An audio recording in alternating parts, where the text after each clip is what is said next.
And I was like, no, don't worry about that. But what I was saying was I was actually not even referring to that when I said I hope you understand. What I was saying was I hope you understand that, like, why I'm nervous about the whole thing, about meeting you and everything, and the whole thing about breaking the law. That is what I'm most concerned about. I know. And I don't want you to, I just want you to understand. I know that you probably don't know much about it, but, it's just something I've been, like, reading about, and every time I read about it, it, like, fucks with my brain and fucks with my mind even more, like, is this, like, worth it? Is it, not that you're not worth it, it's like, it's the whole worth it, what I mean? So, like, it's risk. I get it. I know. I'm glad you get it, because you have to get it in order to... I get it. I do. I don't have to like it, but I get it. Right, of course. You don't have to like it, and I don't either. It's like, it sucks, but the people that take advantage of it, and that's why they have laws. So... Okay. You sound so cute on the phone. Thank you. I'm sure you're even cuter in person. I don't know about that. Yeah, but it's different. You're comfortable for different reasons now. Right. You know what I mean?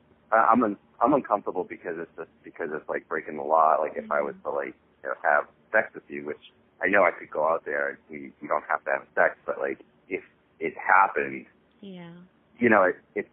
that's the part that I'm like afraid of and breaking the law and consequences are pretty harsh and I know I'll be attracted to you. And I know because I'm already attracted to you, and I know. So I know it's so fucking crazy to even talk about like getting married to avoid these issues. Welcome back to another episode of Dreading, or if this is your first time here, welcome. Today, we are going to be covering another case from the television show To Catch a Predator, more specifically, the case of Jeff Sokol. In our last video on this subject, Jeff's name came up nearly 100 times in the comments, and so we thought it best to respect your wishes and give you what you wanted. The majority of the information presented in this video was found on the To Catch a Predator fandom wiki, along with skiplook.com. But the video of the police interrogation comes from Red Circle Interrogation Confessions. Their channel is a hub for interrogation footage, along with interesting deposition footage that remains completely unmonetized. I will be leaving a link to their PayPal and their Patreon link in the description box down below, and I highly encourage you to support them as well. As always, if there is a case you would like to see us look into, or a video you would like to see on the channel, our email is always open. We are currently sorting through over 2,000 requests, so it might take us a while to get to yours, but we are constantly going through new emails and adding new cases to our list. With all of that said, let us begin. Jeff's life, prior to his featured appearance on To Catch a Predator, was fairly unremarkable. Jeff described himself as a sports enthusiast, whose ultimate dream growing up was to find a job in sports management. He wasn't skilled enough to make any teams, but he believed he had the know-how and knowledge to make professional teams better. Unfortunately, he didn't. According to those who interacted with him, the realization that he would never make it in any sports-related field made him incredibly depressed, and when he eventually began working at an entry-level position as an insurance auditor, he felt stagnant in his life. Eventually, Jeff would get married, but the marriage would ultimately end in divorce when Jeff was 34, and it's good that it did, as whoever that woman was wouldn't be affected by Jeff's starring appearance on Dateline. Jeff would make an online account under the name Cecil the Lion. He then reached out to an account that obviously and noticeably belonged to a minor. He began to engage with the account, completely unaware that it was being run in collaboration with law enforcement. After very little conversation, where the decoy stated directly that they were 13 years old, more than 30 years younger than Jeff, Jeff asked to move their conversation off of the chat site and talk via Skype. The following is a portion of their conversation. Jeff: I'm stunned just how beautiful you are. You're really 13? Decoy: you have some badass tats. Jeff: thanks, I like my tats. Decoy: yeah. Jeff: did you ever think you would say a 44-year-old dude is hot, lol? Which, to be clear, she never said. Within minutes of their first conversation, Jeff had already decided where this conversation in relationship with this minor was going to go. He wasn't going to pretend to be a good guy telling a child about the dangers of the internet. He wasn't going to feign interest in her life and pretend to be a mentor. He was talking to her because he wanted to feel desired, specifically by a minor. Immediately after that interaction, he tried to get her on a video call, but she claimed that the camera on her device didn't work. Jeff then clarified that he wanted a video chat with her for the express purpose of making sure that she was a child and not someone attached to a predator sting, which clearly shows that he, the 44-year-old man, knows what he is doing is wrong and legally dubious. One of the prevailing comments we get on our content going over these cases is that the men that talk to these decoys are practically forced into it.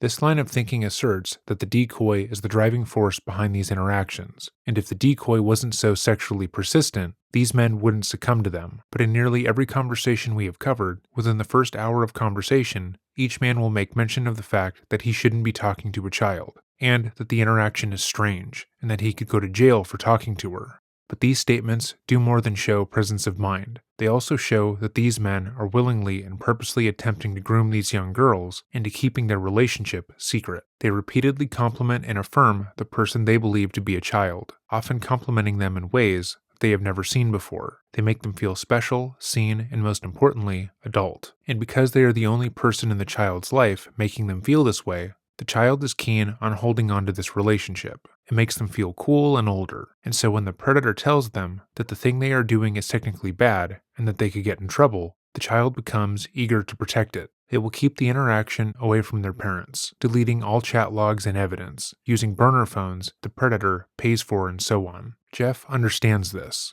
and is attempting to implement this in the conversation, completely unaware that he is talking to a team of adults who cannot be manipulated in this way. Jeff states this himself, after he tells the decoy that he wants to have sex with her. He writes, "Do you know why it's, meaning sex with a minor, is such a serious crime?" When she says she doesn't, he explains, because adults have been known to manipulate and brainwash minors into sex. A minor sometimes isn't old enough or mature to make certain decisions. Something could be promised to the minor in exchange for sexual favors. A minor is called a minor because they can't always make a logical decision. Okay, so he spelled it out right there, didn't he? He knows that a minor, which he believes her to be, cannot consent to any sexual contact with an adult. He knows that minors can easily be manipulated into sexual discussions and actions by adults, and he knows what he is doing counts as that. This isn't a simple mistake that he's making. It's multiple deliberate actions taken over the course of weeks to manipulate and sexually abuse a child. After a couple days of conversation, in which Jeff repeatedly asks the decoy about her sexual history, he goes on to say, "So, let me ask you something. I realize this is a loaded question and might be tough for you to answer, but besides being your friend on here, chat buddy, or whatever you want to say I am, what do you ultimately want out of me?" The decoy replies, "I don't know. I haven't thought about it. I like talking to you. What about you?" Which reads more or less like a rejection. She isn't affirming the relationship in any substantial way. But Jeff then answers the question, "Not sure, but I am afraid of the fact that I am so attracted to you, Bailey." Their conversations continued over the next couple weeks, with Jeff reaching out to Bailey nearly every day to compliment her and talk to her sexually. He asks her about her sexual history, if she knew how to pleasure herself, and went so far as to discuss making a marriage contract for them so he could legally have sex with her, if and when they met. Their 2 weeks of chatting culminated in one phone call I played earlier in the video, and Jeff driving 2.5 hours from his home in Boston to Fairfield, where Bailey told him she was home alone. On his way to the home, Jeff stopped to pick up a small pizza and some alcohol for his date night with a child. However, upon arriving at the Sting house, he was met with an uncomfortable situation. I will leave a link to Jeff's appearance on the show, but he immediately approached who he believed to be a 13-year-old and attempted to hug her, which she rejected, stating she wanted to talk to him before any physical contact. In their conversation, Sokol stated that this was his first time that he'd ever met somebody online, although he had talked to several before. He then took out a pill from his shirt pocket and told the decoy he needed to take it before eating the pizza, as if the pill was an antacid. However, it was later discovered to be Cialis, a drug that treats erectile dysfunction. Shortly thereafter, Hansen made himself known to the man, and instead of showing any sense of awareness about the situation he had found himself in, Sokol began to eat the pizza he had brought, and answered questions from the reporter about why he had come to the home. In the conversation between Sokol and Hansen, Sokol repeatedly stated he hadn't done anything wrong, and that meeting people online isn't illegal. He seemed to think that this reply was the ultimate gotcha moment in the conversation, repeating it with the tone of superiority. But while meeting someone online isn't illegal, meeting a child after detailing how you would like to sexually abuse them for weeks is. Again, I will leave a link to the full conversation in the description box down below, but I highly encourage you to watch it for yourself if you haven't. After Hansen and Sokol finished their discussion, Sokol was arrested and brought in for police questioning. The worst thing that could have happened to Jeff Sokol just happened. When Jeff was at the Sting house, talking to Chris Hansen, instead of the 13-year-old he believed himself to be dating, Jeff was likely running on adrenaline. His mind was going a mile a minute, trying to find a way out of the horrible situation he had found himself in, and all he succeeded in doing was eating a comically large slice of pizza. The interview we are about to watch takes place hours later, and though the circumstances are still dire, he will have calmed down considerably. Let's see how he does. And we could probably just kind of start with what happened this evening. I looked at some of the texts. There's several pages. The text between you and the young female. You just tell me what kind of happened from your standpoint tonight. You're in, I assume, at home in Brooklyn. And you're corresponding with this younger girl.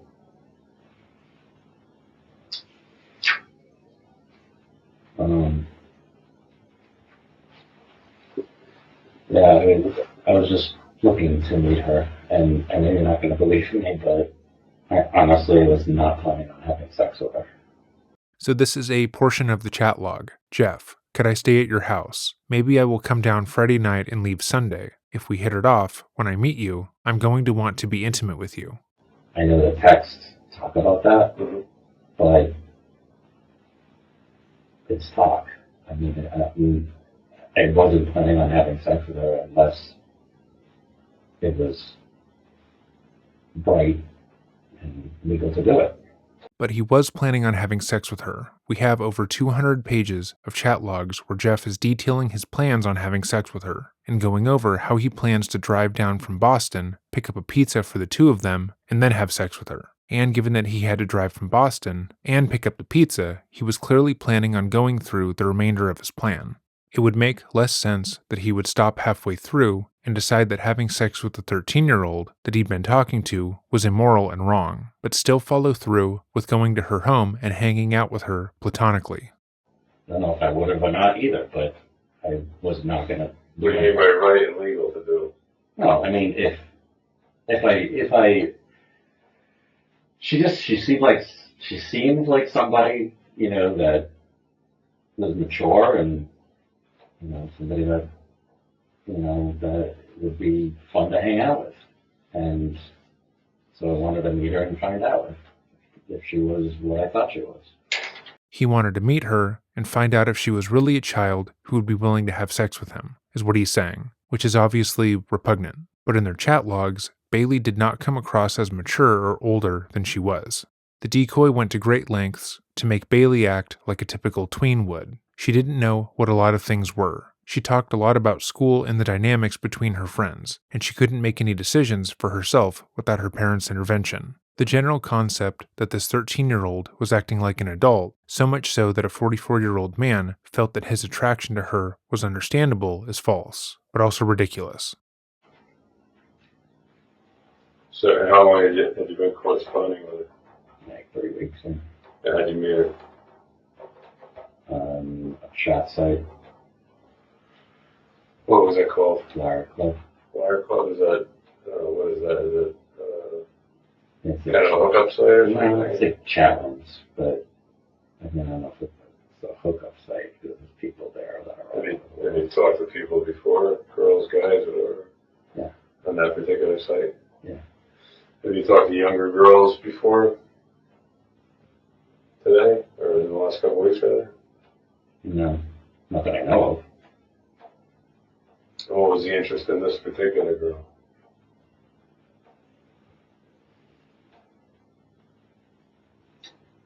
Let me back up a second. Are you married? No. Have you been married? Yeah. Divorced? Yeah. How long? But 10, 10 years 10 or more. 11 years, yeah. Any kids? Mhm. What was the reason for the dissolution of the marriage? Anything major issue with the ex-wife? No, Or she with you? no, it was just a mutual breakup. And how about dating and things since then? Do you have relationships? Have you had any recently? Yeah, I mean, a few here and there. Yeah. What was the last one? I mean, I had a short one over the summer, a couple months. How old was she? 41. The adult woman. Yeah. Right. Have you, met or chatted with or visited younger girls before? Younger, yes, but I mean, What's your, well, I don't know, younger than me is probably in the middle 20s. From my standpoint, I'm a little bit older than you, but what's younger than you? I mean, yeah, I've dated girls in their 30s and 20s. And I mean, have you, this wasn't, I'm sure, the first time you met a girl who was purportedly 12 or so years old, right? What would you say? I said, I'm sure this isn't the first time you either chatted with or met with a girl who was, supposedly 12 years old. I believe it was the first time that I know of. It was? Is that what you're saying? It was the first time? I mean, I don't know. You may have an issue or a certain fetish or attraction to younger girls. You probably do. Yeah, I've never gotten to meet a girl that was a teenager. Jeff makes the distinction that he had never gone so far as to meet a child that he spoke to online, and he would periodically state that the decoy was the first girl he had ever spoken to in this manner. However, in his conversation with the decoy, he had stated that he had talked to other minors, but he had just never taken the steps to actually meet them. I am more inclined to believe that. He also made it a point to state that this is the first time that he had spoken to a minor that he is aware of, implying that if they find evidence of him talking to another child in a sexual manner, he was unwillingly duped into it, which is incredibly far-fetched. Never. And why tonight? Just Saturday night, it's driving from basically the Boston area, right?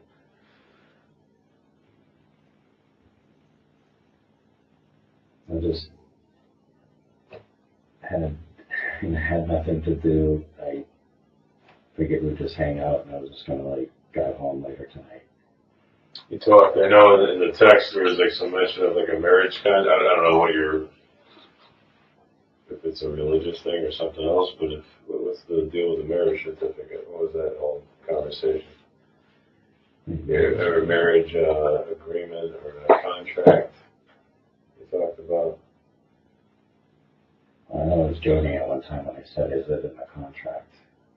So, I mean, I know it's so fucking crazy to even talk about, getting married to avoid these issues.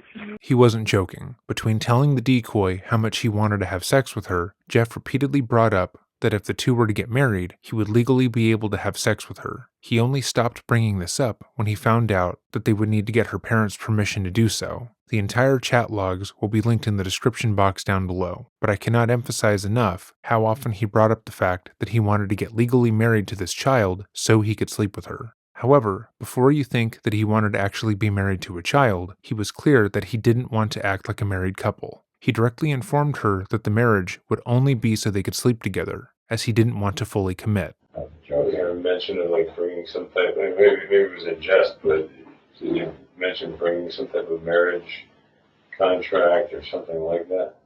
No, it wasn't. No. Bringing something? No. Did you mention having her sign it, or you signing it, or both of you signing it?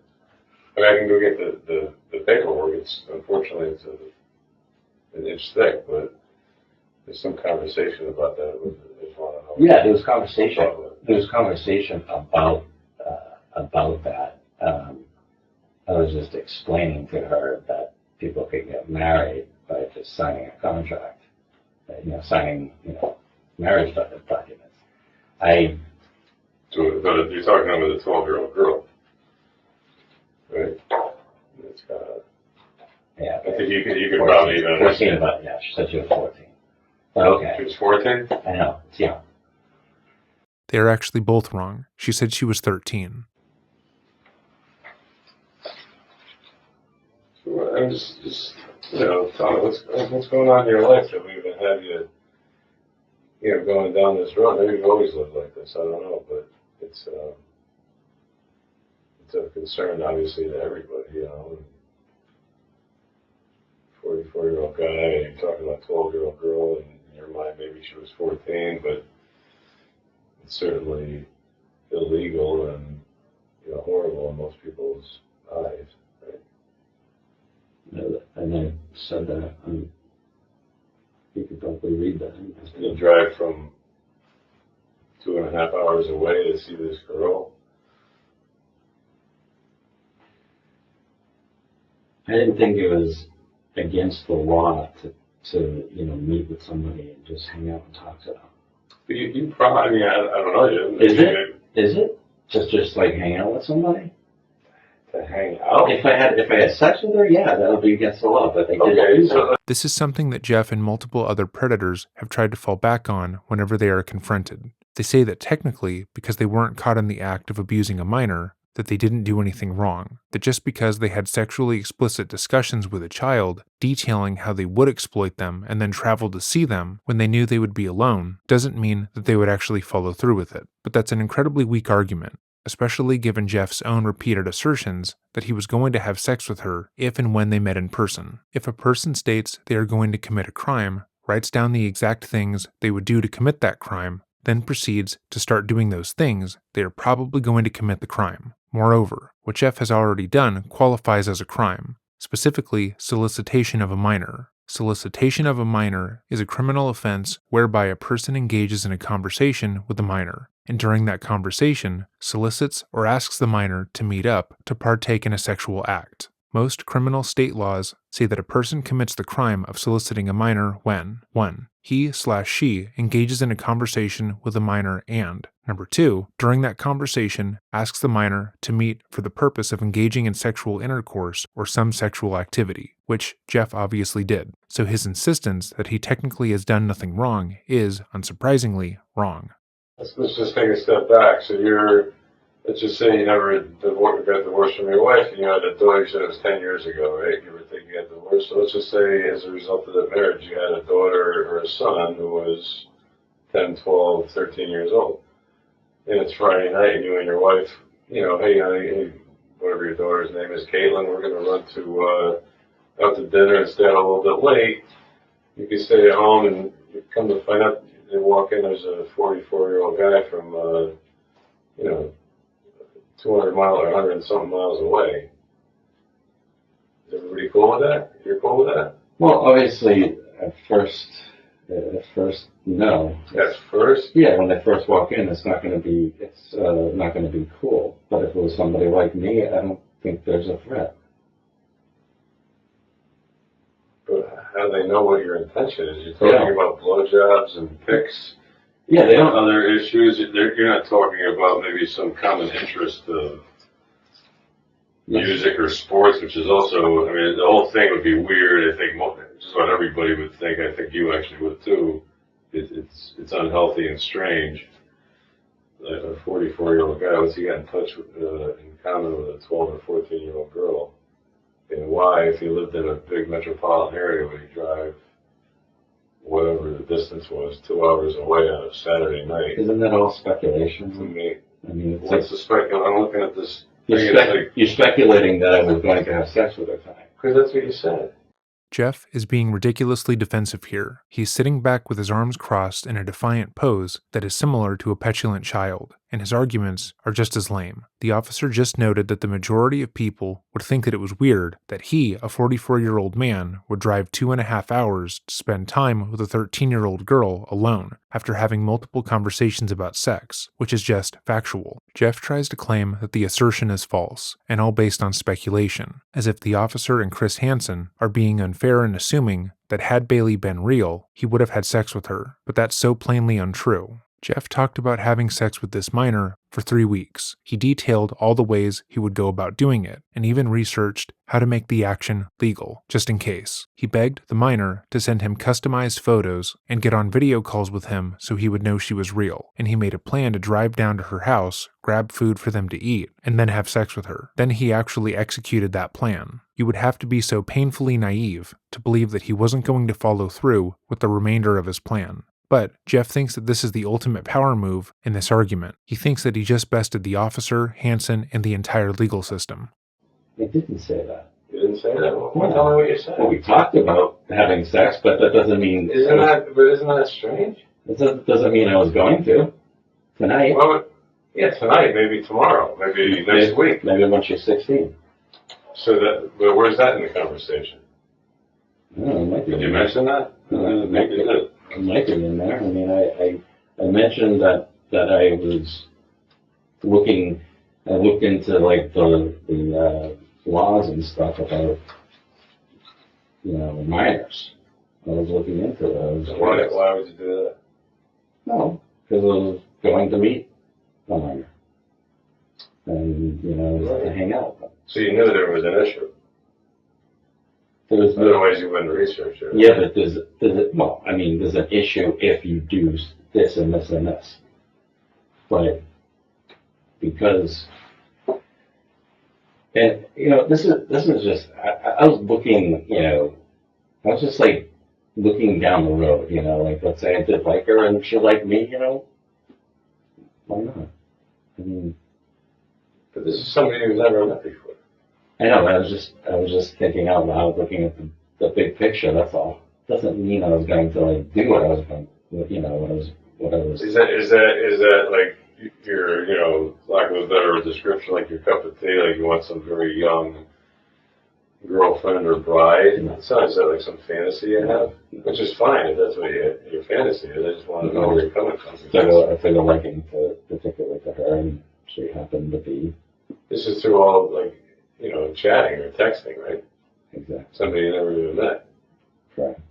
So, for the sake of talking, it could have been, it wasn't, but it could have been me posing as this girl, and you wouldn't know who you're talking Could have about. been, yeah. Could have been. It's not like you saw her or spent time with her.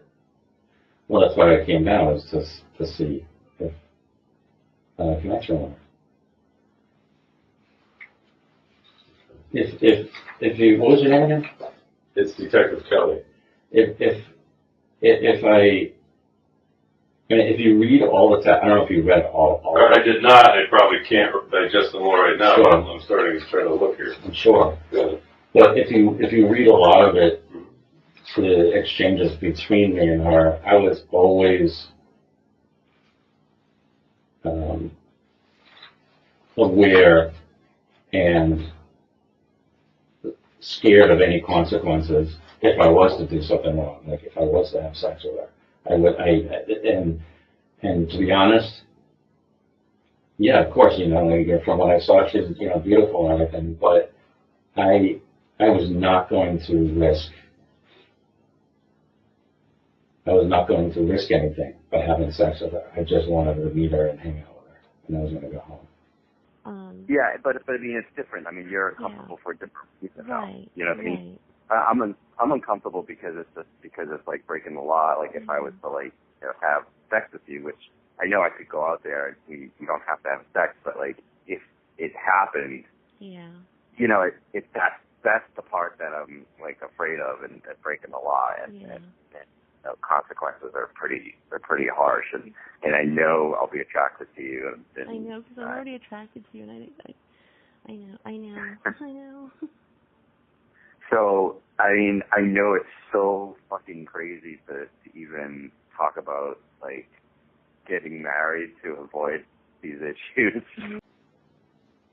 You're gonna meet her, hang out with her. I can't trust anybody. Obviously now, even more so. But how do you think we and she feel? Well, see, I get it. I get it. You guys. We're trying to protect the innocent and the vulnerable, right? Yeah, but just like when you were that age and I was that age, you wouldn't want some guy, attacking you. If he's dangerous, yeah, of course not. Or maybe he just has bad intentions. when you were 12 or 14 years old, if there was some guy in your life or appeared in your life who's in his 40s and is talking about having sex with you and different things, isn't it your parents and the police and the school system's job to kind of protect you from that person? And sometimes if you're not being like totally honest with your parents or, community people, the only alternative sometimes we have is to do like sting type operations like this, but we would never catch anybody. Because you're not going to tell anybody. You're so paranoid about it, you're researching the statutes. Because you know it's wrong. Right? Right. And I'm sure in here there's probably conversations with a girl about, you didn't tell anybody about this, right? Or something like that, because you're afraid of and you didn't go when the parents were home. If it's wonderful, then yeah, if your parents are home, that's great. I'd love to meet them. No, your parents aren't home, right? Kind of thing. They're away. They're not coming home. Whatever. You with me? Yeah, I'm with you. Yes. And I think this probably goes back a long time. This did not happen overnight. I'm a little bit older than you. Whatever my makeup is physiologically and emotionally and every other way, it didn't start last week. So you probably had these fantasies, desires, interests, probably your whole life, actually, or until you became an adolescent or something. Fantasies about what? I'm assuming younger women. And maybe as you got older, like you wanted to stay in that realm, like the younger girls, I like them better for whatever reason. You would have to tell me what the attraction is. It's never happened before. Well, we're talking like 12 years old. It's like 6th, 7th grade. You know what I mean? It's a young human being. I keep saying 12. Well, you want me to use your term and say 14? I mean, I know that they're both young, but it's a little bit, different. Is it being a teenager? Is that the big hump that you need to hear? Like, okay, she's a teenager. She's 13, she's not 12. She's 14, she's not 12.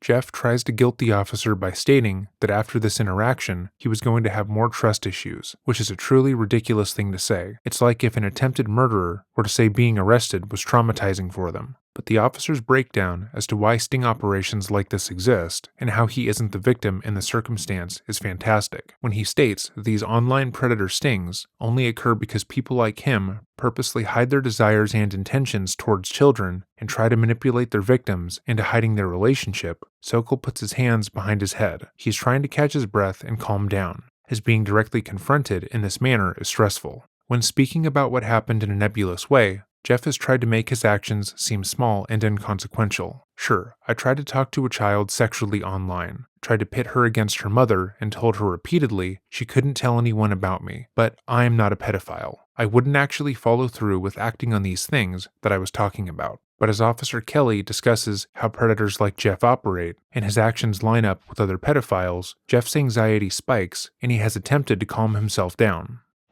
It's 2 years older. Yeah, still 2 years under the age of majority, right? Certainly not, worldly or mature enough to consent to anything, right? Doesn't have the legal right to do it, never mind.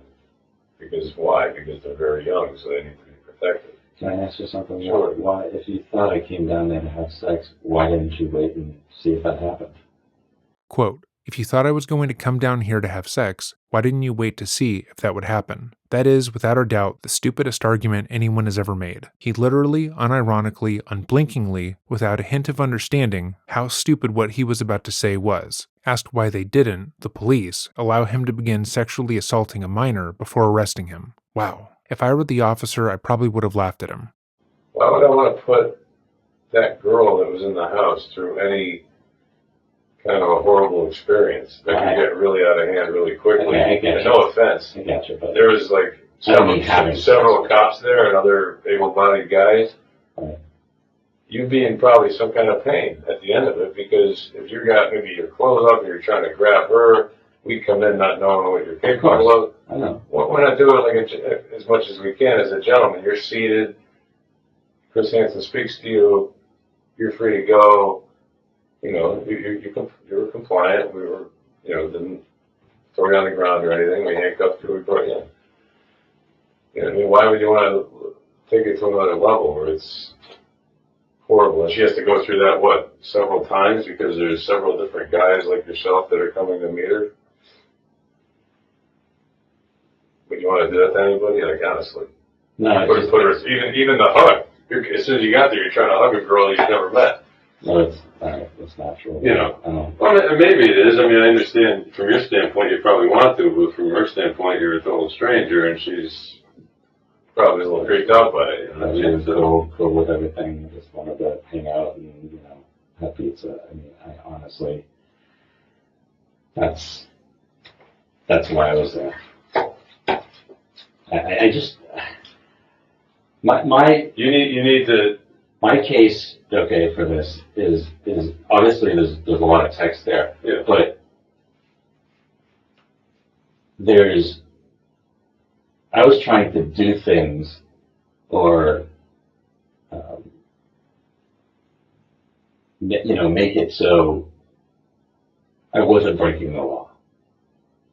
If I decided at some point that I wanted to, you know, have any relations with her, you know, I was trying to make sure that it was legal. Otherwise, I wasn't going to do anything. I'll explain that a little bit. If I, you know, came down and I liked her, she liked me, and Right.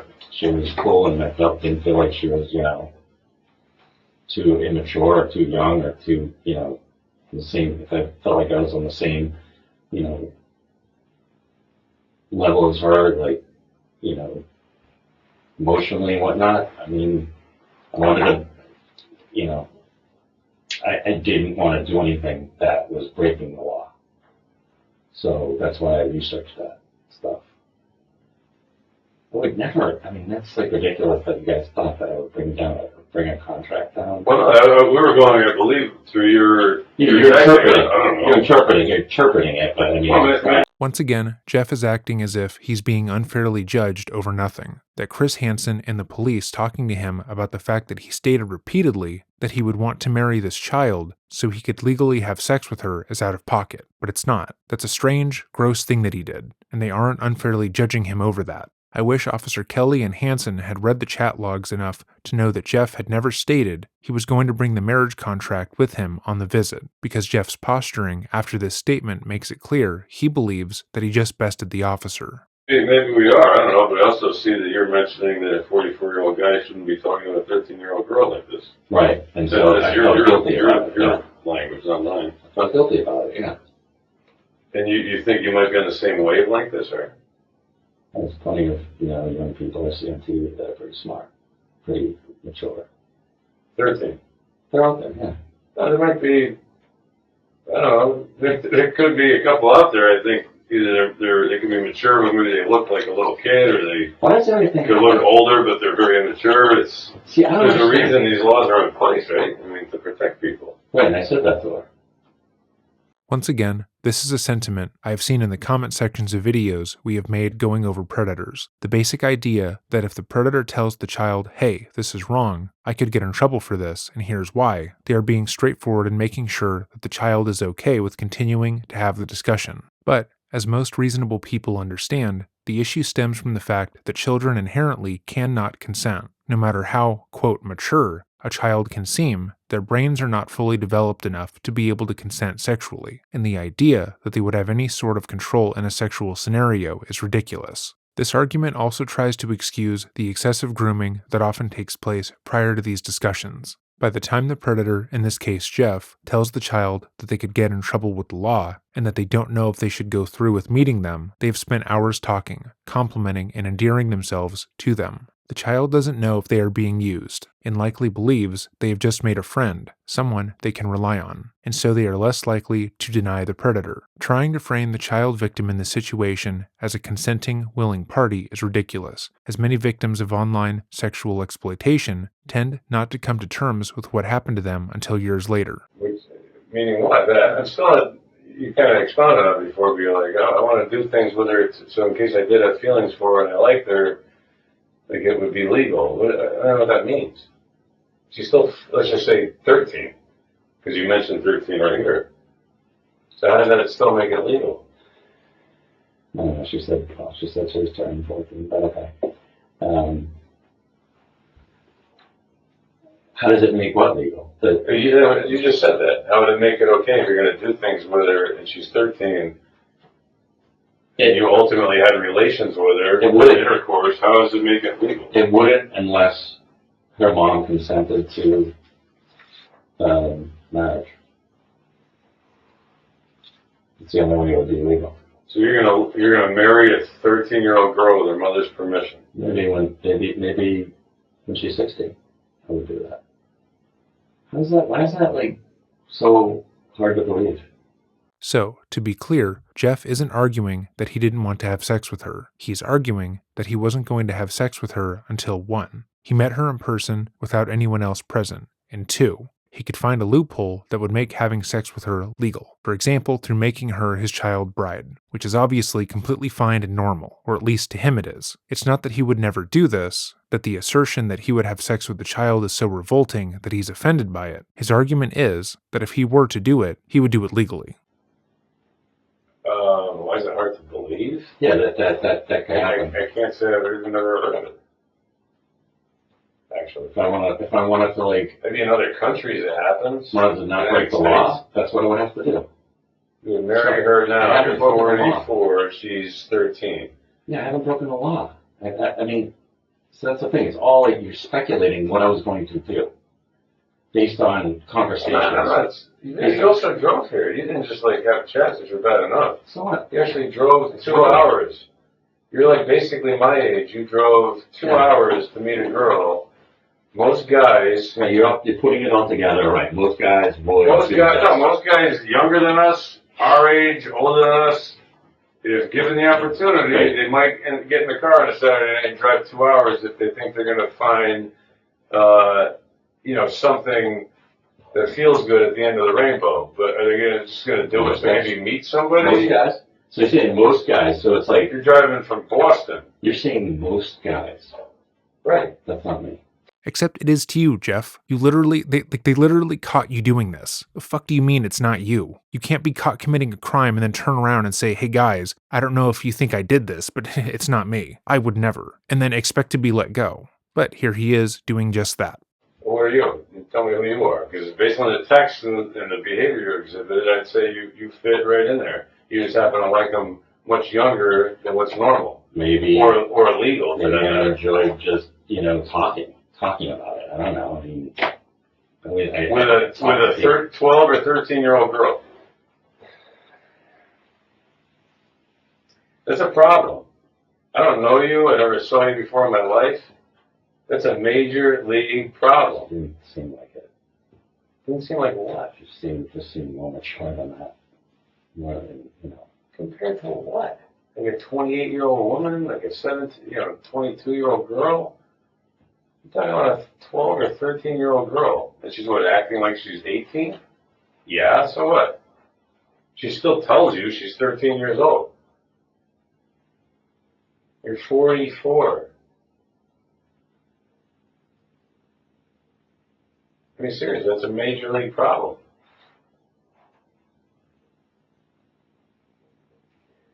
According to the law, it is. But according to what? You, it's not? In my head. In your head? Knowing what I was there for. Knowing that I was not dangerous, that I was not a threat to her, that I was not planning on having sex. Not planning on having sex? What if you just happen to meet a girl that is like, you know what, for whatever reason, she's only 12 or 13, but man, she's a pistol, and she's all over you. What are you going to do, push her away? Yeah, if I knew I can go to jail, I would. You would? Yes. And why did you bring the Cialis? You know what, that was in my car. I don't care where it was. It was in your pocket when I found it. Yeah, I didn't want to leave it in the car. And I said, what's in here? Just I believe it said like CVS, either ibuprofen or something like that. You're like, yeah, that's all it is. And then we researched it. It's just right. Sorry, I just. You're not even. Why don't you tell me the truth? I just got handcuffed. I don't even remember answering you, to be honest with you. But But no big deal. But it's not like you had some other medicine, like I wanted to pick it out of the top of my head, that's like completely unrelated to any kind of sexual interlude. This is like right up that alley, right? It's correct. It's something. So the chat, the drive, the Cialis, no, the fact that for some reason you think that this is like some innocent meeting between a mature 12-year-old and you. I carry the Cialis around. I just do. And, you know, sometimes I leave it in my car, and I just didn't want to leave it in the car. Doesn't it belong in a prescription bottle? No. It doesn't? No, that's smaller. I usually carry. I have other pills, too, that I put in there. Right. You don't see a problem with any of this, like, honestly. I didn't say that. Well, so you see a problem with it? I see a potential problem. Do you have, like, What? nieces, nephews, whoever in your life, in your family? Yep. I don't know their ages, but maybe some are around her age.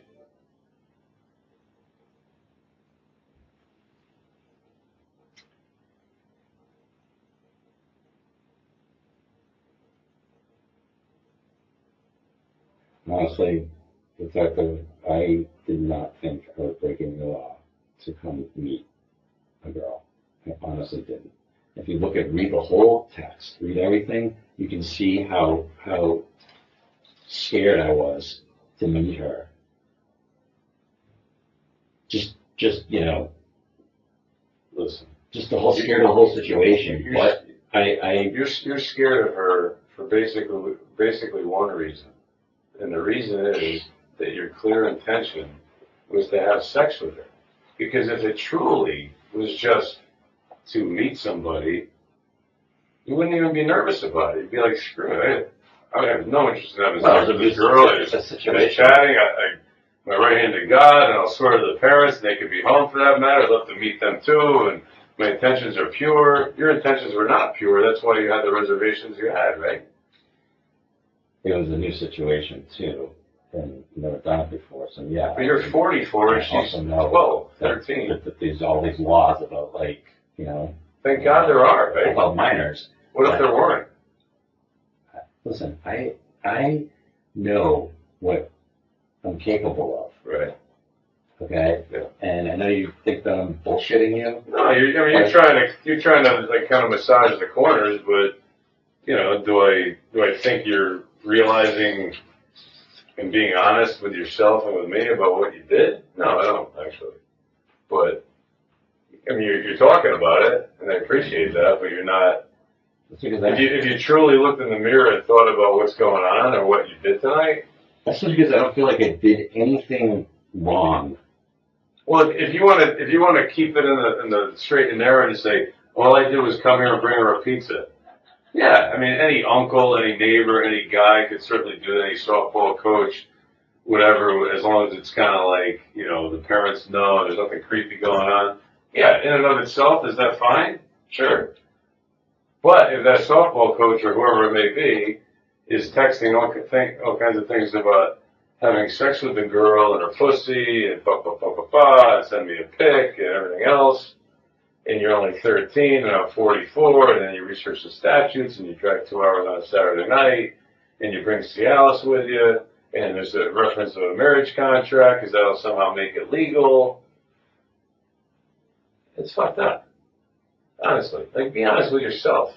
You can try to bullshit me all day long. It doesn't really matter to me. Most of the people that I talk to aren't exactly honest. But if you ever want to get well and maybe get past this point in your life and not be back here sometime in the future, or somewhere else for that matter, or in a bad place. I agree. It's not something that seriously I should be doing, and I said that. Yeah, I said that. That's a problem. Your first kind of thought about this was probably a correct one. What the fuck am I doing?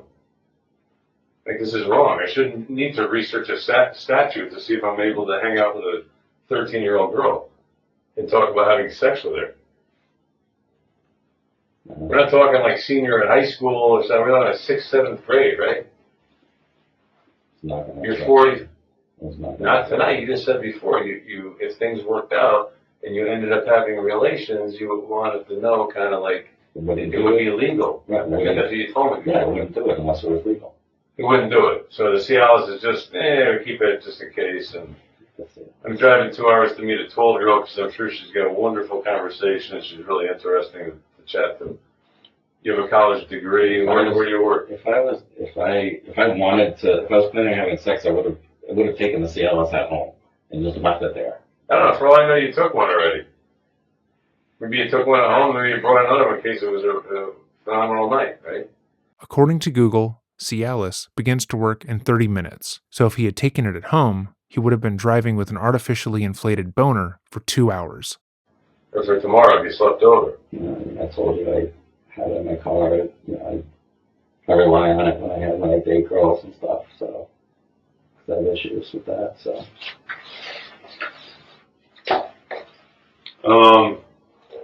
How about I know you're doing the texting thing. Were there any, younger girl kind of adolescent pornography either at your house or in your car or anything? Images, computer images, phone images? I'm going to look at my phone now.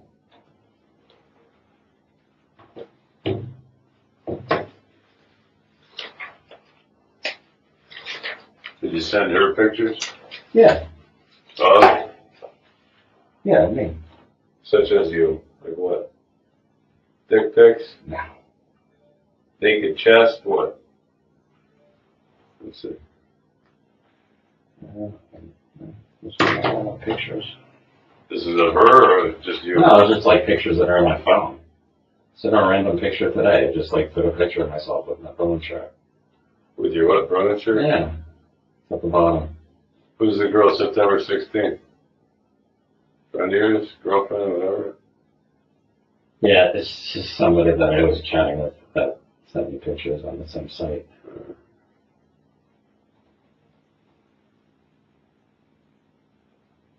Did she send you any pictures, this girl? Who? The girl from today. No.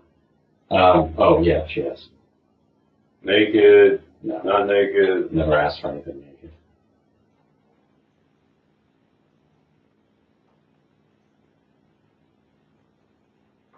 This is in your underwear, which is fine, but is that going, it's not going to her?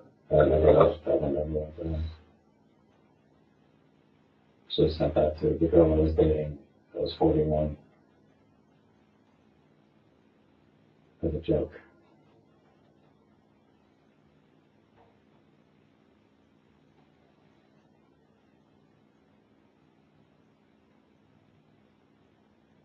Who's dog yours?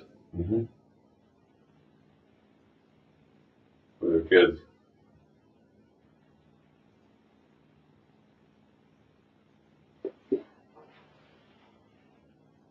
I don't step my brother's away.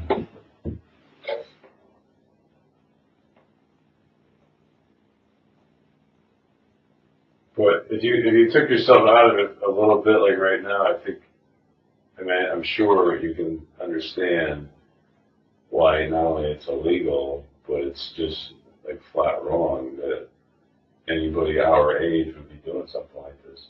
When you're looking at it as a puzzle book, like it's not a big deal. No, I don't even know you, but I feel bad that you're not somehow comprehending it.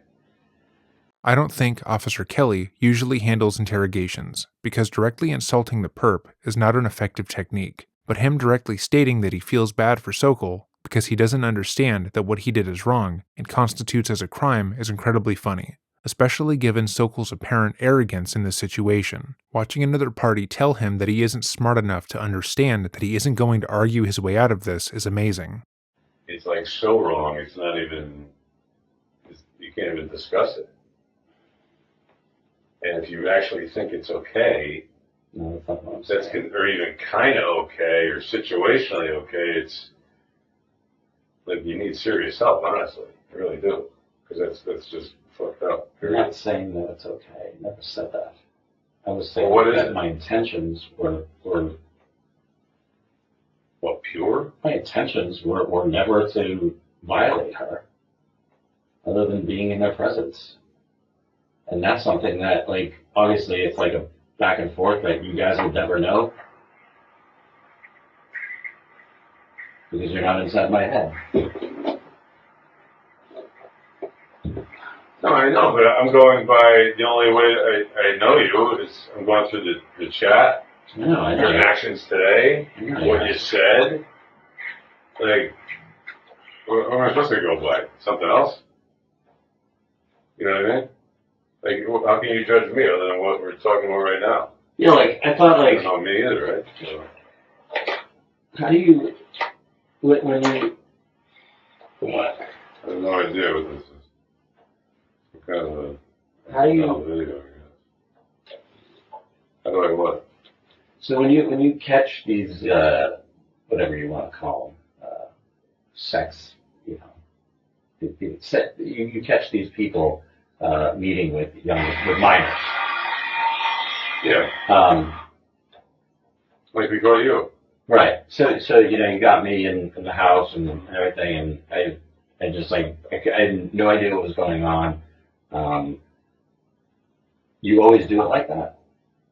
Always? No, there's all kinds of ways things like this come to light. There's times when something like this happens, and there's times when a parent calls because I just caught my 15-year-old daughter or whatever texting some guy who says he's 30, come to find out he's 44 or whatever, and they want the guy arrested for statutory rape. And see, I thought it was against the law to have sex. To actually have sex, and then like, let's say I had sex tonight, and then somebody found out that I was with her, and they did some sort of. Why would we want to wait until that happens? I mean, it's kind of like saying, well, wait till the guy like robs the bank before you move in. No, if we have probable cause to believe that these guys are about to rob a bank, why am I putting the freaking teller's lives and innocent people in jeopardy? Or in this case, the girl in the kitchen with a hat on. I'm gonna let you grope her and feel her up and take your clothes off so that what? I have a stronger case? Fuck that. You know what I mean? It ain't happening. Officer Kelly is probably the best interrogator we've covered, because he's just a guy. He doesn't give a fuck about protocol or different techniques that can be used to get information and gain trust. He's just a guy dealing with a sexual predator who thinks he's smarter than he is. Moreover, the fact that he continues to look through Sokol's phone and open videos while Sokol is talking is incredibly funny. This is the problem with society. What's the problem? That law enforcement looks at, well, all kinds of people just think that men are pigs and all they want is sex. I never said that. That's what you're making out. That's what you're making it out to be. You're basically saying that it's not humanly possible for me to hang out with this girl and not have sex with her. This is his dumbest argument yet, so let's go over it. Sokol says that the problem with society and law enforcement is that they think men are pigs, and it's impossible for him to want to hang out with this 13-year-old without having sex with her. However, society isn't saying that, Sokol's actions are. He was the one who began asking about her ex, if she was a virgin, if she had ever been with an older guy, etc. He was the one who began pressuring her into keeping their communications secret and making her promise to never tell anyone about him. He was the one who didn't want to engage with her in a strictly non-sexual way. He then went through the effort of driving 2.5 hours to come see her while her parents were away, and tried to take a pill for erectile dysfunction after leaving. All of those actions are not in line with a man who simply wants to hang out with a child in a non-sexual manner. Had he talked to her parents to see if they would be okay with him speaking to her, agreed to only talk to her while they were around, or only engage with her in public, he would look less suspicious, but he doesn't want to acknowledge that. I didn't say it's not humanly possible. It's certainly possible that you could have drove down here after you had this sexually kind of charged discussion, and maybe you're respectful, maybe you're like not some really aggressive guy, and she says, "Oh, I'm not feeling it tonight," and you're like, "Okay, I'm going to come back another time." But really, your intention was Cialis, a lot of this discussion, marriage contract to make it legal. Why would I wait till, how am I going to take this on? Do this for? I'm going to do this for months and months and months? Until one night, God forbid, you like actually attack this girl? And nobody's there to protect her? No, but you're making it sound like you talked about, a shared love of music or something else. We talked about a lot of stuff. And he also talked about sex with a 12 or freaking 13-year-old girl. It's fucked up. Sex is a part of life. People talk about sex. One second. Hey, Kevin. I'm going to fast forward a bit, as Officer Kelly decides to take a call in the middle of the interview. Yeah, but I mean, honestly, it really is like what's your passcode? 4102. It is a serious problem you have. Because you're still kind of acting like, we had a guy earlier today, he's in tears and shaking. Because he knows it's wrong.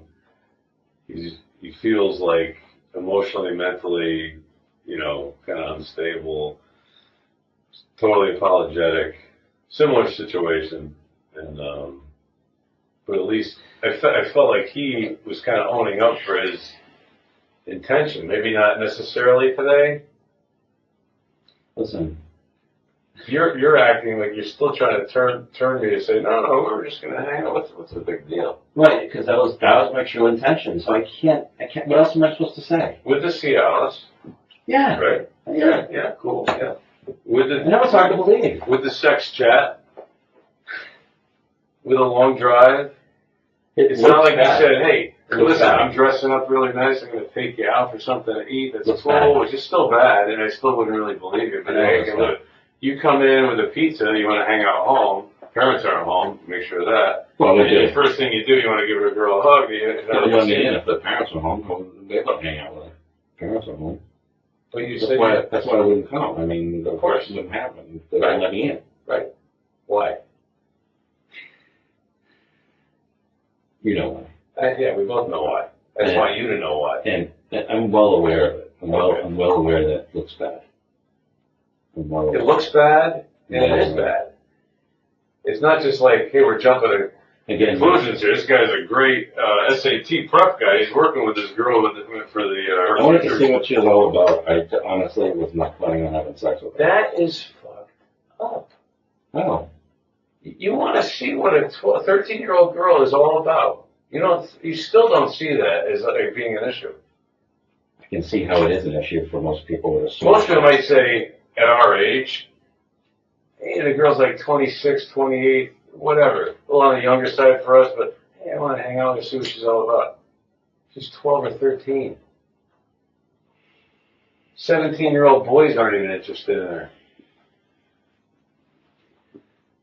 You with me?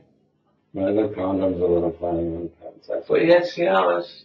I always have Cialis. Okay, well maybe you do. Maybe you travel with it all the time, but you put these things together, it's not like we're making a big leap here. You know what I mean?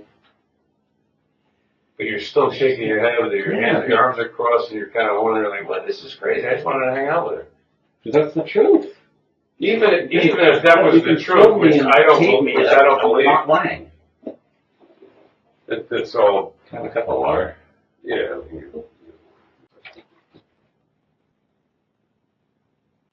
The water's coming, thanks. Just take a second just to maybe get back to your home life. So you have an apartment in Brookline? You live there by yourself? Yeah.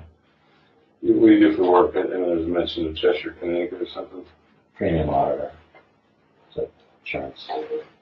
Auditor insurance policies. So they're based in Cheshire, but you work or live in? Yeah, I mean, I work from home out of my house, but I mean, I have clients in Boston, yeah. Good people all over the place. And, you spent a lot of time chatting with this girl. Obviously, you have a computer at home, I imagine. You go to different chat rooms and talk to different people. If we looked at some of those things, will we find other younger girls that you're speaking to? Is it a common denominator? No, I don't think you would find a common denominator.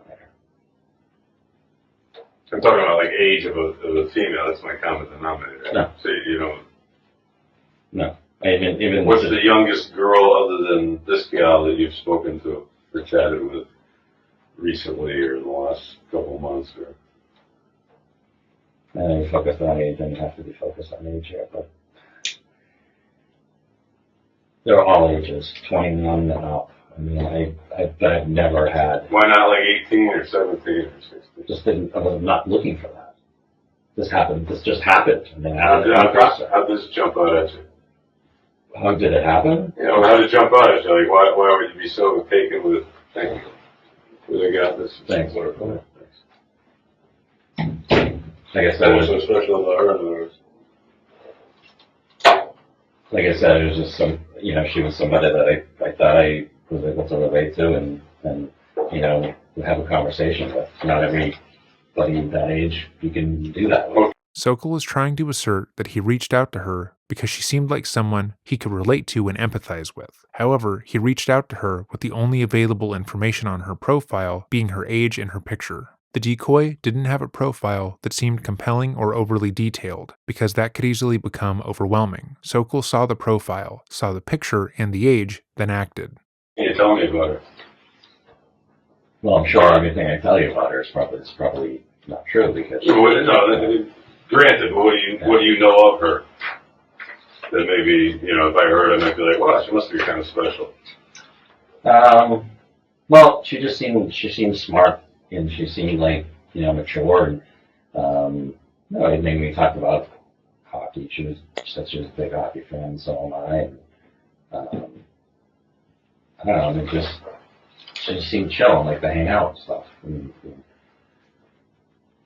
Jeff's entire interview has been predicated on the fact that he just wanted to hang out with this minor because they were cool, and she seemed cool, and sure, he would like to eventually have sex with her, but he mostly just wanted to be friends. But then when given a chance to describe her, to talk about what it was that drew him to her, besides the sexual aspect, he has virtually nothing to say. He tries to avoid the question entirely by asserting that everything she said was a lie, because she isn't real, but then when pushed further, can only manage to say that she seems chill, because they both like hockey. And even that isn't an interest that she has, it's an interest that he has. So his argument is basically bullshit, but had he responded listing all the things that she told him over the course of a few weeks, how she, liked indie movies or something, his argument would have at least kind of made sense. But he couldn't even be invested enough in this fictional child's life to validate his own defense.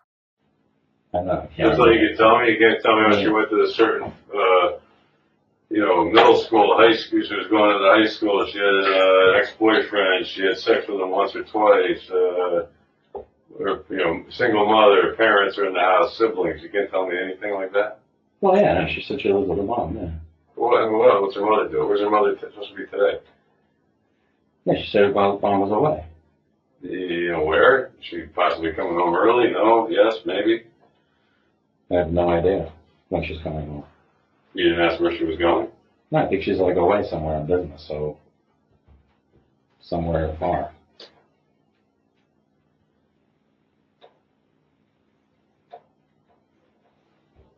You didn't inquire where though? If I was going to be careful to the point I'm going to research she said Dallas. And know where, she said Dallas. How much trouble I may or may not be in if things, as you said, like either got out of hand or you had relations, I would assume you'd know where the freaking mother was so that you don't want her walking in on you, right? She said she was in Dallas. Okay. Now what's her mother do? Do you know what she does for work? She said she was in financial services.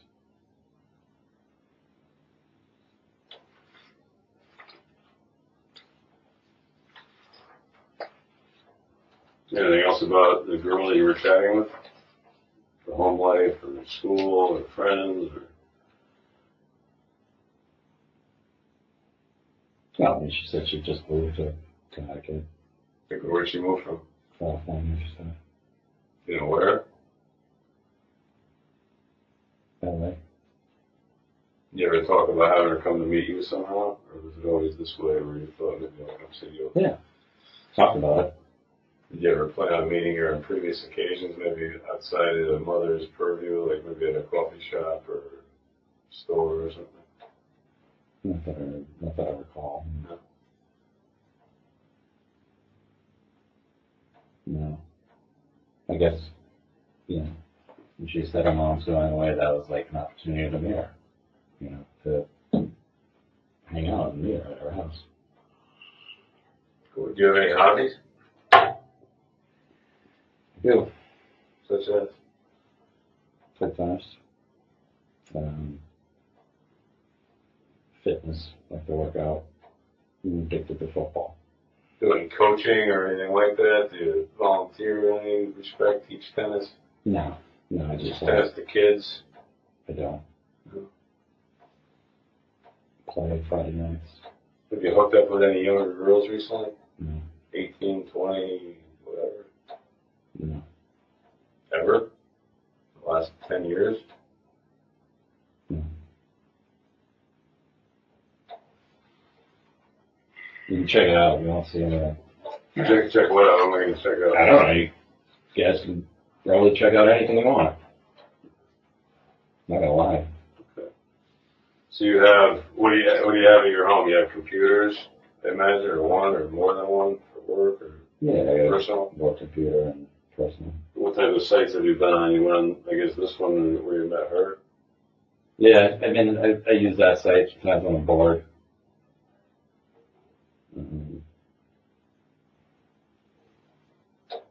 Another site, Moco Space. What was that, the password again? You said 4102? Yeah. What's she in here as, by the way? For like messages. Bailey. Bailey. So I'll just go back today. I'll just look at this. It'll probably make it easier on me. How long have you been planning to see her today? I mean, before today, was this like in the works for a couple of days? Or? Actually, just made a decision today. If you look at the text messages, it was talked about, but I hadn't committed really.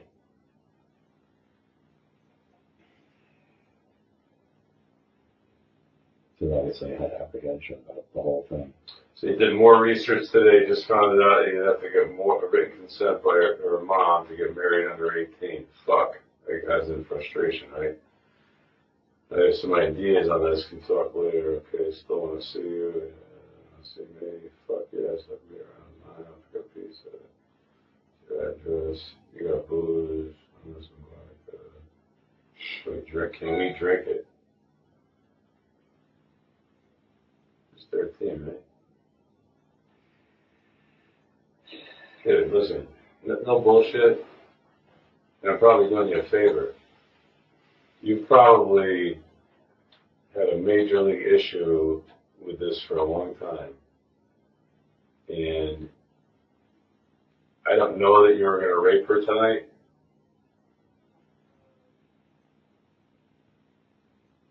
But you certainly were preying on her, right? She's 13, she's 14 years old.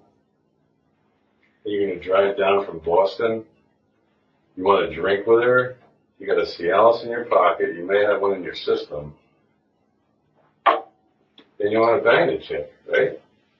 I wasn't planning on that tonight. You weren't going to. Nope. So even if she wanted it, you're drinking, you feel good. You got to be horny, right? You haven't had a girlfriend in a little while? I was not going to do it. Why? Because I was too scared. Of what? Consequences. You can see I said it a lot in our messages on Skype. You're going to drink with a 13-year-old girl while her mother's in fucking Dallas, Texas, or wherever you said before, and you're worried about consequences? Like, seriously. Yep. I'm serious. We're adult men, dude. Talk to me. You can't be serious. See, then you're bringing that up again. You're basically insinuating that. No, because I'm not 22 and you're not 50 and I'm not 50 and you're not 20. Like, I'm 47, so like we're in the same realm here. Yep, I understand. And you're going to drink with this girl, who you know is how many years under the age of, being able to consume alcohol? 7, 8, depending on what age you're talking about. Yeah. The Cialis and the whole sex, texting stuff going on. It's like, seriously, just own up to what you did.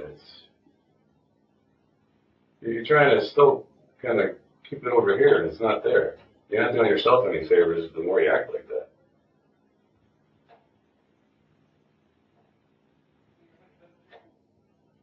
So, while I believe Officer Kelly's approach to this interaction is funny, we can clearly see it doesn't work if you were trying to get more information out of the person. Appearing to empathize with the person and pretending to understand where they are coming from, then poking small holes in their narrative, tends to be more effective, because people tend to want to speak to people they believe are on their side, but the police have more than enough evidence against Sokol at this point. I mean, if you want to get past this and get well and not be in this position someday, probably in another police department or worse, if somebody ever walked in on you, or you hurt some girl who, again, is 12, 13 years old, just look at yourself in the mirror and, like, think about what you're talking about. Listen, I know. You can cross your arms and hide all you want. No, You know what? I know. You weren't going to touch her. No, I know that it looks bad. It is bad. It is bad. It's not that it doesn't look bad. It's horrible. Yeah, the whole thing is bad. But my intentions were not to have sex. So you're going to drink with this girl who, like, how much alcohol could she have drank in her life? So she's going to act how? Probably like a basket case. Let's take a lie detector test. That's going to prove what to me? I don't know. You're a fucking sociopath. Let's go to court. Admissible in court? I don't know. Let's go to court. And, I mean, I would swear in court that I wasn't planning on having sex with her. You weren't planning on having sex with her. Right. Maybe you didn't plan on having sex with her, but it would have happened if... I disagree. I honestly disagree. Why? Why? Yeah. Again, let's go back to this whole thing, remember? Just hang out, companion, a friend. Seem cool. I don't think there's anything wrong with, like, hanging out with somebody because you think they're cool. You wonder, how could she be cool? No offense to any girl that is that age. Well, she's cool to you. I talked to her enough. Yeah. To figure that out. I'm not denying that it doesn't look bad. I'm not saying it's not terrible. It is terrible. Yeah, it's terrible. It's terrible if I had sex with her. I agree. It's terrible that you're willing to drink and put yourself in that position and come down here probably for the intention of doing that. Right, and I can't control myself. You don't think I can control myself? Have a drink and have some pizza, and you don't think I can control myself and not have sex with her? I don't know you at all. I would say you probably can't control yourself since you got in the car on a Saturday night and drove all this way to meet this girl you've never met, you chatted with about sex and kicks and yada, yada, yada, and getting married and getting her mother's consent so you could have sex with her so it would be legal to try to, circumvent the law. You think that's normal? No, it's not. I didn't even told her that. And you always light up like you're proud of that fact. It's disturbing. I'm not proud of it.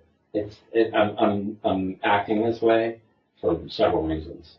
One, because I'm probably too much shocked to realize this is even happening. I feel like that I'm dreaming right now. I'm not even sure this is real. And two, I know what my intentions were.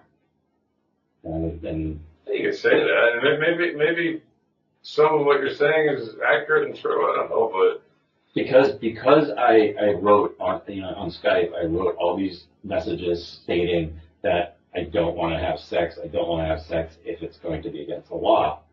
How can you not interpret that as me trying to obey, not trying to obey the law?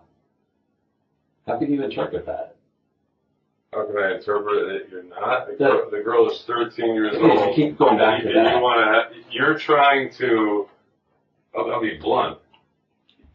You want to be able to bang her, and the only way you think you're able to bang her and have sex with her is by getting her mother to sign a marriage application or certificate. That's the only reason. You don't even care about the mother. In fact, the only reason you're at the house is because the mother is 1,500 miles away. Right, and I realized that is would have been virtually impossible.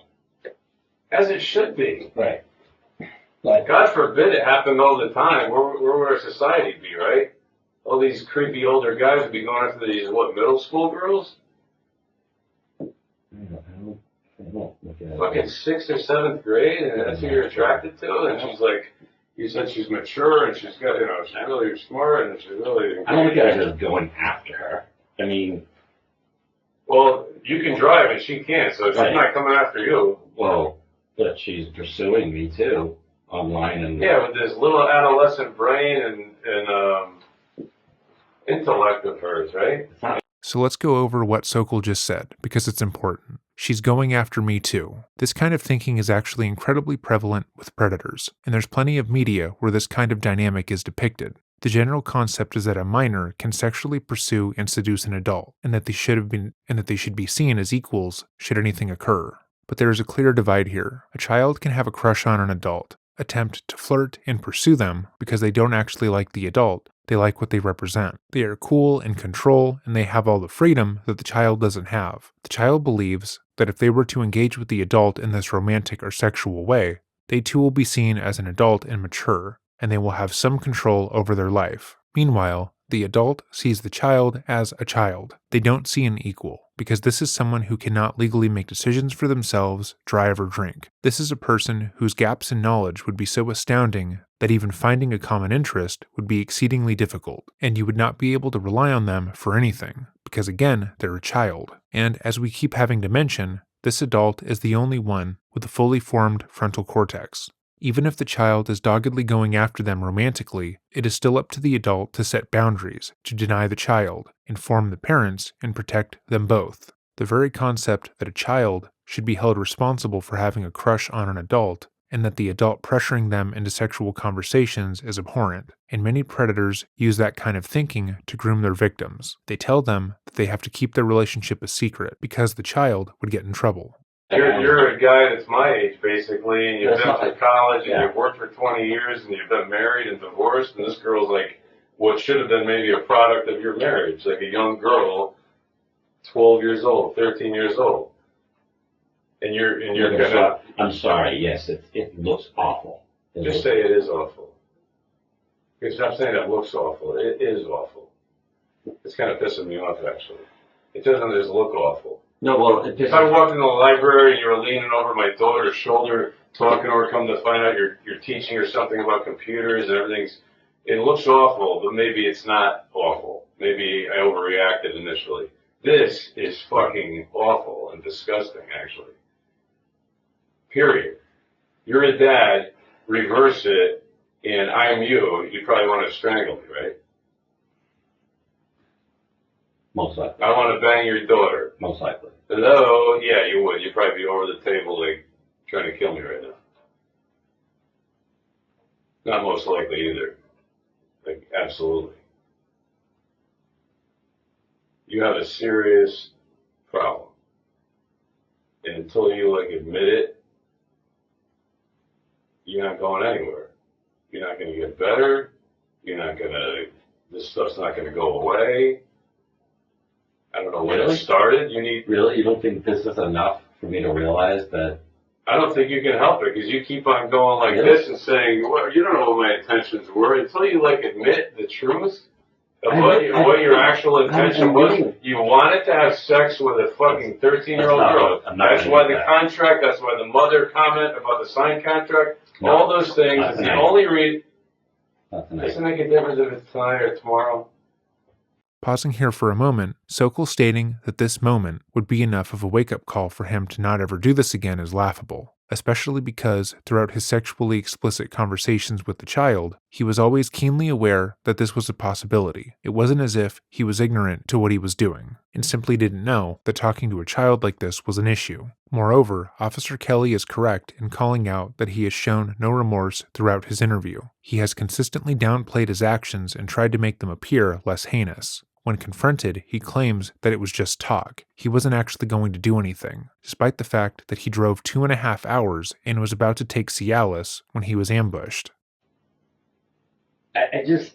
I'm being honest with you on this. I wasn't planning on having sex with her tonight. You weren't planning on having sex with her tonight. How many times have girls said that about a date with a guy? I wasn't planning on having sex with the guy, and oh my God, he was so handsome, and it was really nice, and you know, you weren't planning on it. I wasn't planning on, like, stubbing my toe, but I did. What I'm saying.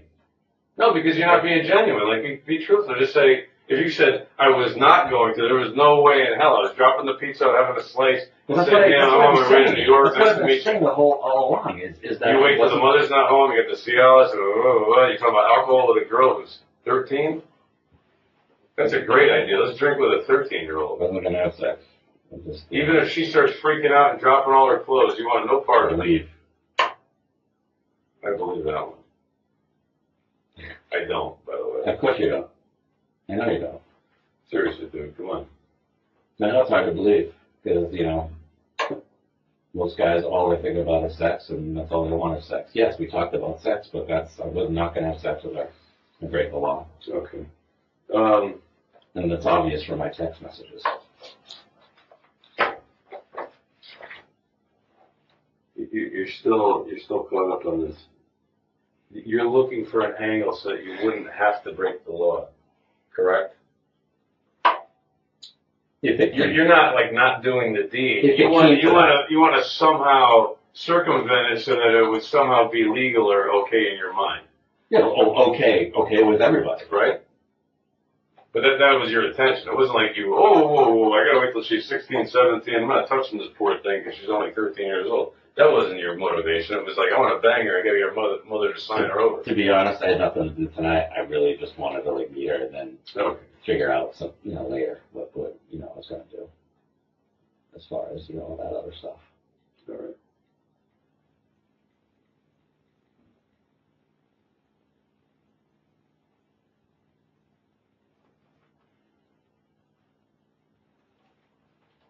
I mean, you're painting me to be an evil person that doesn't care about anyone's well-being, and I'm admitting to you that it's wrong.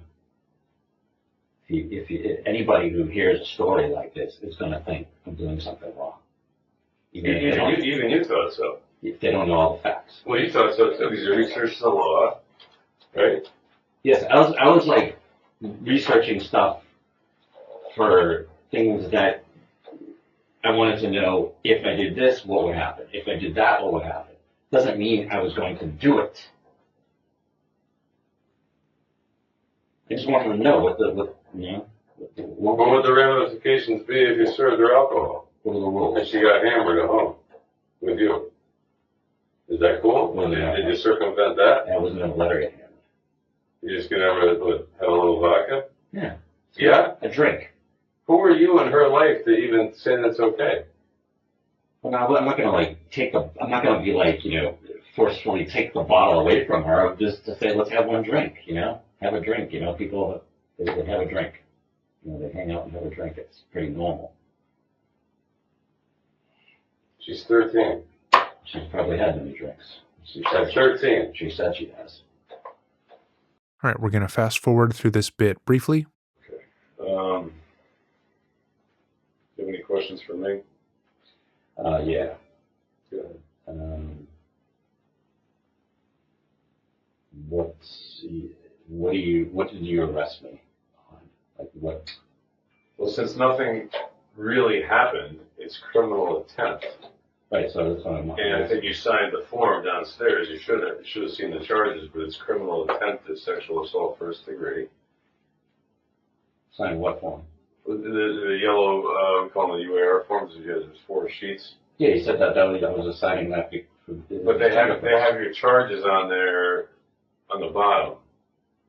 You didn't see your charges? No, I thought it was just signing. I just thought it was just signing that I gave him fingerprints. Okay, well that's not exactly the case. You're arrested.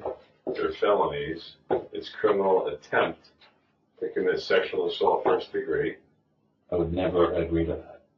Well, it doesn't matter if you agree. You don't have to agree. That's what we're charging you with. All right, but I'm saying I would never sign. You're not signing that you're guilty. You're signing that the information on the sheet is accurate. And that you charge me.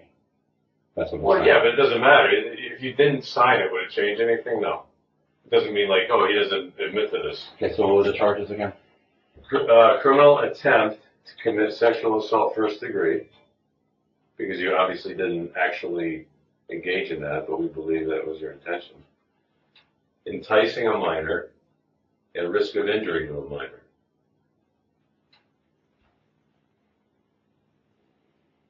You're shaking your head. Yeah. But, like, honestly, there's a mirror in front of you, but there's a reflection. Like, if you really look at yourself and think about what occurred, I think you're probably a very bright guy. I imagine you might be. But you're still in this weird funk of, like, denial. Like, it's not what you think. I wasn't going to do that. Like, truly look at yourself and be like, I fucked up bad. I tried to fucked up. No, there's people that maybe get caught in the wrong place at the wrong time, whatever. No, I fucked up by coming down. No, you fucked up by contacting a 12-year-old girl, dude. 13-year-old girl.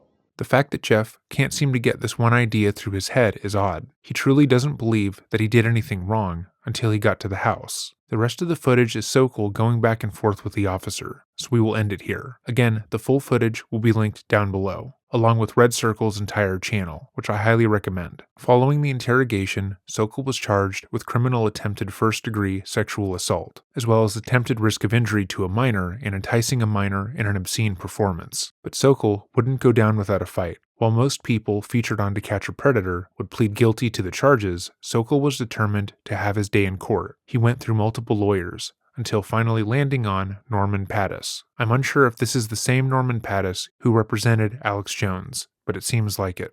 While in court, Norman argued that Sokol was a person who had, quote, a deep goodness about him, and that he had been misunderstood in his sit-down with Chris Hansen in his interrogation with the police. Sokol was deeply anxious, as anyone would be given the situation, and his arrogant demeanor, as well as his eating of the pizza, was just a result of the stress he was under. The defense spent a considerable amount of time touting Jeff's volunteer work at a local fire station as well as an aquarium. They then argued that the age of consent had previously been much lower in the United States, and that Sokol was being charged with a crime that wouldn't have been considered a crime a century ago. He continued by stating that the law had been changed not because it was determined that children didn't have the ability to consent, and research had shown that children cannot understand the weight of a decision that large, but because modern children are being too coddled. His defense didn't work, and Sokol was sentenced to 7 years in prison, suspended after serving 2.5 years. He was also required to register as a sex offender for 10 years, and to pay a $151 fine.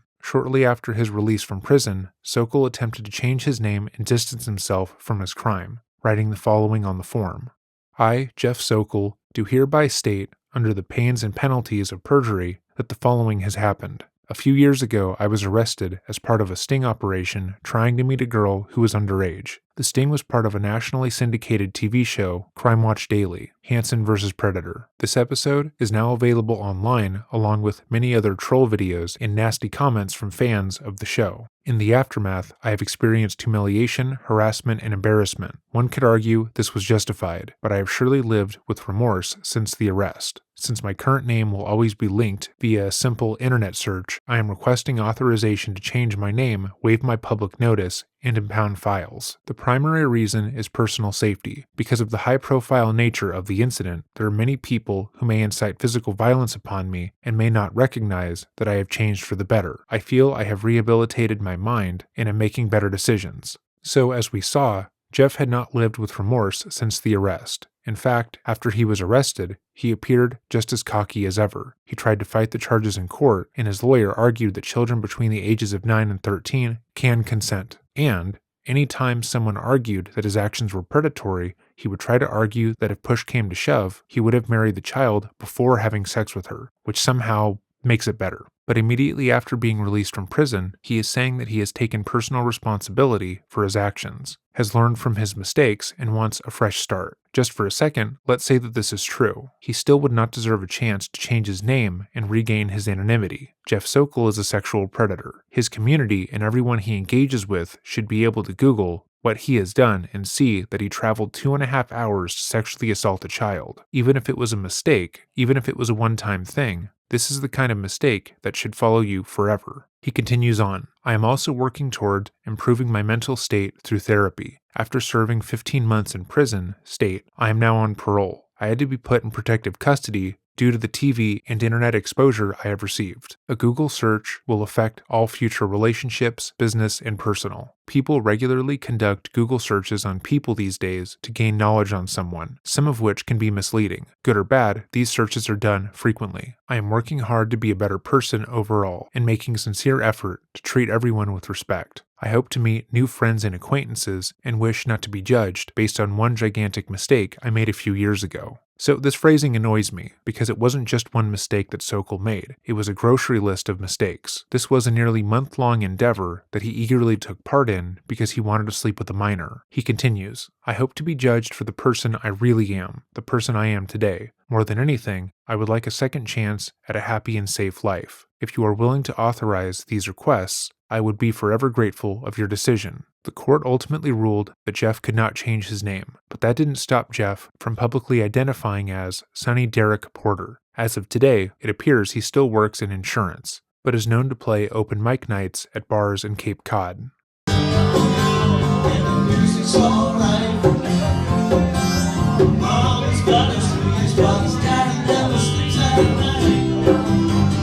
If you liked this video, let me know by leaving a like. If you have a case you would like to see us cover, or a video you want to see on this channel, email us at dreading.official@gmail.com. With all of that said, have a great day and stay safe.